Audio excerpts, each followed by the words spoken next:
Yo, what is up guys, and welcome back to a brand new PSGL F124 League Racing video. Today we are racing around Mexico for round number 6, as you can see right there.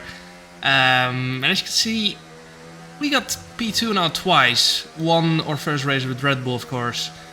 But yeah, it will be lovely to get another win, but that's going to be quite unlikely today, because as you guys might have just seen before I put up the standings, we're in a new room, on a new rig, on a new PC, on a new everything. And yeah, basically I had no time to get used to it, because I just moved in here on the day of this race. So yeah, this is gonna be a tough race. I was moving out this week of the race. Had to get used to a new rig, so very little practice. And on a new rig as well, you can see my recording settings are not optimal yet as well, because the FPS is quite low on my camera in the bottom right, as you can see. So yeah, this is gonna be a tough challenge, but this is the kind of challenge you're facing in F1 esports as well, with obviously not limited prep. For F1 esports you prep a lot, but in the run-up to the day of an F1 esports event, you get very little driving as well. You're gonna be on a different rig. Of course, the similar style should be Fanatec again, I think so. I'm not sure about that, but yeah, I'm used to a playseat intelligence, of course. And now I'm on a Fanatec rig, which is used for F1 esports. So yeah, great that I can practice on this. I'm currently at the Team Redline office. If that wasn't clear yet, I'm not moved into my new house yet. As we go P7 in our first lap, make that P8 as Freddy Rasmussen jumps up. It was P12 by the time everyone had finished the lap, and that means we had to go out again in Q1. And yeah, actually it's P13 as someone I think went out early to give themselves the chance of setting another lap in case they invalidate the chicane. Very easy track to invalidate, of course. You can invalidate in turn 1, 2, 3, then you can invalidate in this corner right here on the exit, and the same for this corner again on the exit. Then you can invalidate this right-hander. You could invalidate the left-hander on Aura games. That's not really the case anymore, because the grass affects your tires too much. And yeah, this next right-hander coming up, you can invalidate again as well. We set a purple middle sector, and we are 1.3 tenths up. Again, for this right-hander right here, you can invalidate it. You can invalidate this outside corner. So very tricky track, and that's why people are going out for 2 flying laps in case they need it. They're not aiming for 2 flying laps, but in case they invalidate, they can back off and go again. We are P14 right there. Lost a lot of time in the final corner, so the potential is there. I think we could have potentially, just with that lap alone, be like top 5. But yeah, it's gonna be a difficult qualifying session for sure. But at least we're through into Q2.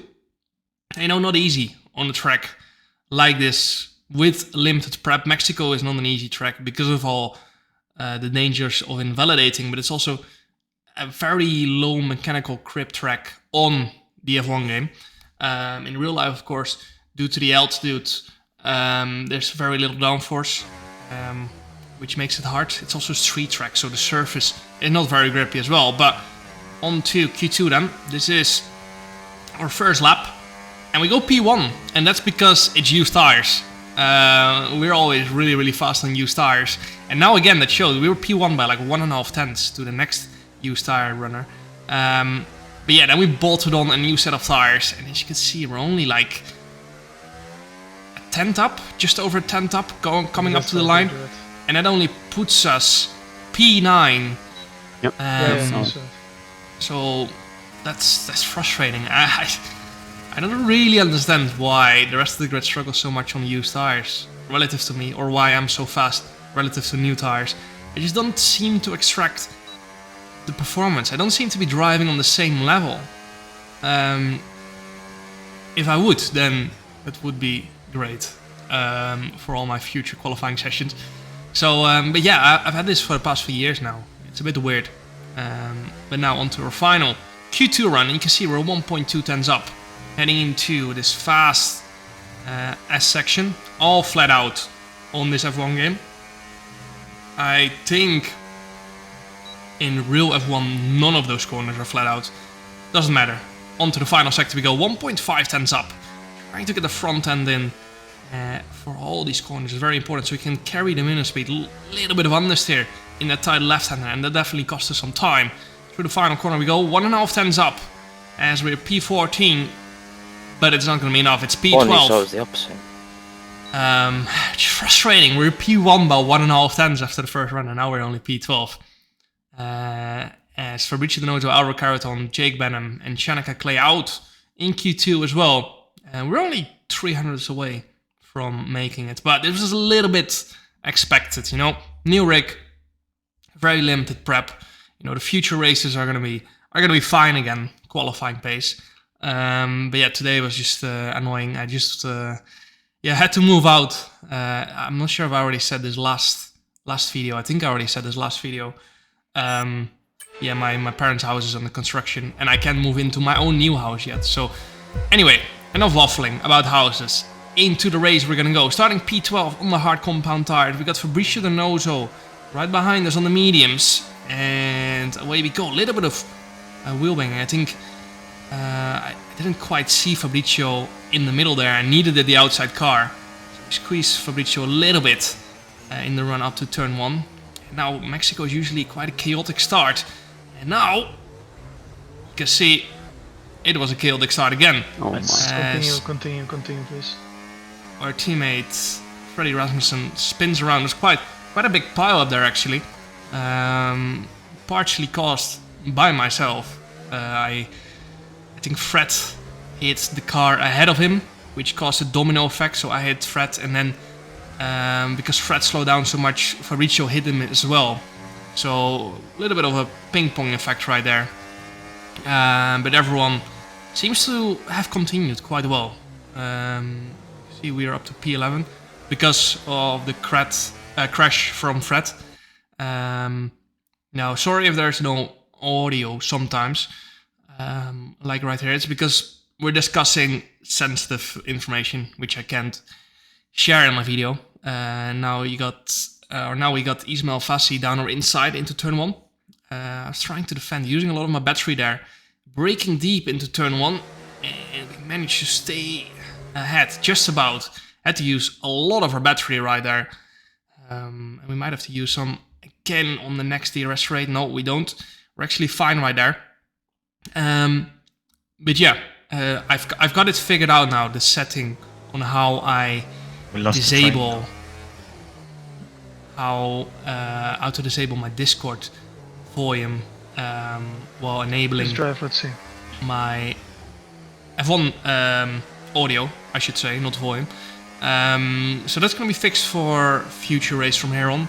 I'm not sure if you guys remember, but I had a few races where I had this crackling noise coming from the game. That's fixed now as well, so should all be sorted. But yeah, excuses for all the issues I've had with audio the past few races, and the little look down the inside back on Ismail, which seemed to have better pace at the moment. Of course, we lacked quite a bit of qualifying pace, but also lacking a little bit of race pace. I've got Alvaro Carreton down my inside. So basically attacked Ismail right there. Not to re-overtake him, but just to go defensive against Alvaro. And yeah, all nice and clean. I had a great battle with Ismail in these past few laps, but looks like we just have to accept a little loss here. And yeah, the race is gonna get way more intense in the final few laps anyway. We get Alvaro down the inside again, just leave him enough space down the inside, and we managed to keep the position. So yeah, great battling going on here. Down to P12 unfortunately. On 53, less than you. And yeah, as you guys can hear there, Liam You don't say, have to find him too much now if he's running back in it. and yeah, as you could hear my engineer say, Alvaro with less ERS than us now. Yeah, I know. Just let him go here into turn 1, and then Just we make can sure you go don't miss the for turn. another overtake again on the next straight, because he used all that battery to get ahead, and now we're gonna do the same on the run down to sector 2. Around the outside we go. He's gonna squeeze us a little bit wide, just leaves us enough space, and we do the same for him on the exit. And now we're almost losing the DRS though to Ismail Fassi, so we have to get on with it here, otherwise we're gonna drop out of DRS. You can see just about before the DRS detection zone we get back into the DRS, but we have no battery left though, so yeah, we have to recharge a little bit in the coming laps.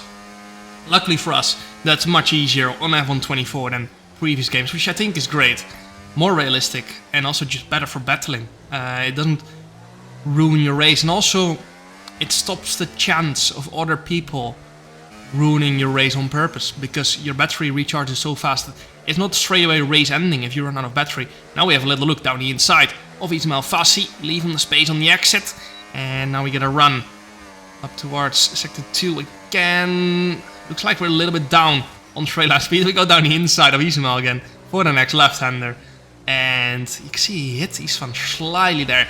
Ismail leaves us the space on the exit, and again we're gonna go around the outside.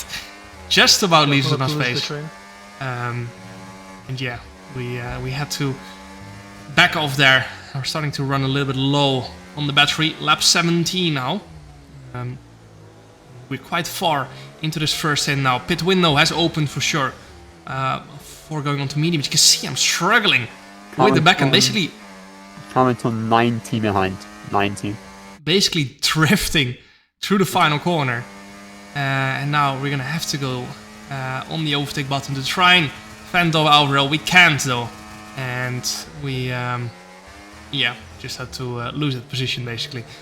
But that's fine, because we're gonna go as long as we can into this stint anyway. We're on a full battery. We are getting DRS on the next straight, but we've got a little bit of a gap to close. Trying to get DRS. Yep. And yeah, obviously we're gonna try and get the DRS next lap. We're 7 tenths behind, so we need to gain 7 tenths, but they're going side by side up front, right. And it's gonna slow them down a little bit. Johnny Tormola sets the fast lap of the race. Now he is boxed already, Hamilton is double stacked, so he's out of the race, basically. So yeah, P7 at the moment, but that's P15, more or less probably. Albert Carton has. So just keep in mind, double stack risk seems quite high, so don't want to hit with too many people. Yeah, that's what happened to Alvaro. He double stacked, and that's because of these stupid multiplayer cars we're using. There's a risk of double stacking, and that's why we're continuing so long into this race, because if you double stack, you lose easily 5, 6, 7 seconds, and that's race over most of the time on this level. And that's why I'm just continuing and waiting until I'm last out on track. My pace hasn't been great anyway, so I felt like, you know what, might as well just risk it a little bit. It's not even a huge risk, because we're gonna have better tires for the rest of this race, of course. So onto the mediums, we're gonna go with 12 laps to go, and I got held a little bit there, unfortunately. I couldn't release from the pit box, but now you can see we're gonna come out in P14, make that P15 actually, behind Istvan Pukki, who's got a penalty, but he only boxed 1 lap before us, and he came out over 3 seconds ahead, which is crazy. Onto lap 26, then you can see Freddy has had quite a fair few issues this race, and he's gonna give us DRS on this next race to try and help us get back into the DRS of the train, because that's what we're trying here, trying to get back into the DRS of Shanaka Clay now, and that way, yeah, that just helps our pace massively, because the DRS in the slipstream is so strong. If we don't get DRS, we're gonna be losing out massively on lap time. But it took us up to lap 35 before we got back into the DRS, and that's just because we didn't get DRS after that, and it being so strong. Ahead? No, he's out. We just struggled to get back into the DRS. Probably partially also had to do with the fact we were just slightly slower today than on the usual races, but still, it shows how much trouble you're in if you're not getting DRS in your race. So, yeah, here we go then, on to the final lap, and there are 13 cars, 14 cars, within about 3 seconds right here. And we got wing damage there because there were so much DRS games going on that we just got caught off guard there. There was a little bit of a domino effect again, just like at the start of the race. But on to the last lap we go then. Let's see. What the Let's see if we can gain some positions. And yeah, this was kind of to be expected. DRS being so strong. Nicolas was leading into turn 1, or coming out of the final corner. And he just got completely swallowed by the pack, which caused absolute chaos. And now we go around the outside of Wilson. Huge. He just about leaves us enough space on the exit. And up to P11 we go with all those incidents. And now we're gonna try and get past Wilson. Huge. We still got quite a full battery that we can use here going into the final sector. And that's what we're gonna do. We're gonna open the DRS. Wilson has DRS as well, but we got a lot more battery, so we go around the outside into sector 3, brake as late as we can, down to 3rd gear, and move up to P10. Now, we send it down the inside of Ismail. Now, that was a little bit of a terrorist move, but I wasn't doing that to attack Ismail, actually. I knew I wasn't gonna make that move stick, but it was to defend from Wilson. And after the penalties, we've moved up to P7. Going from P14 to P7 on the last lap. Absolutely crazy. Now, I think one penalty did get removed, so it dropped down to P8 again. As you can see right there. So we did lose a fair amount of points to Brendan. But yeah, at least we got points today. Damage limitation. I could have also decided not to drive, but I'm always a little bit like, you know, even though knowing going into the race that it was going to be a pain, we still got points. It's better than getting 0 points and not doing the race. So yeah, some way annoyed that Brendan closed the gap in the championship, but at the same time quite happy, you know, that we still scored points after basically having no pace and very limited prep. But that's going to be fixed for the next few races. Hope you guys enjoyed. Make sure to like and subscribe, and see you guys next time. Ciao.